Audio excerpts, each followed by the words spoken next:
il y a un autre détail important qu'on évite de vous dire.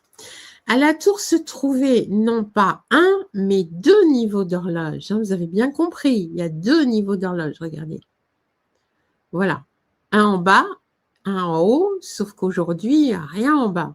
Et puis qu'en haut, ça a été changé. D'accord? Ça, il faut que ce soit très clair pour vous.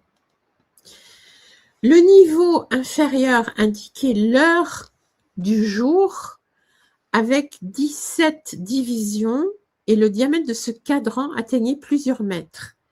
Il était visible de l'extrémité opposée de la place. En revanche, le niveau supérieur avait une structure tout à fait différente. On y trouvait représentés les 12 signes du zodiaque, Bélier, Taureau, Gémeaux, Cancer et tous les autres symboles que l'humanité a associés depuis les temps anciens en mouvement du soleil dans le ciel. Et sous chaque signe du zodiaque se trouvaient les chiffres de 1 à 12, deux cercles, deux rythmes, un seul système.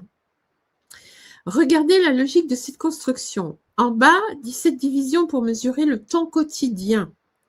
En haut, 12 divisions pour suivre les mois et les saisons de l'année. Ce ne sont pas simplement des heures au sens moderne du terme, c'est un instrument astronomique.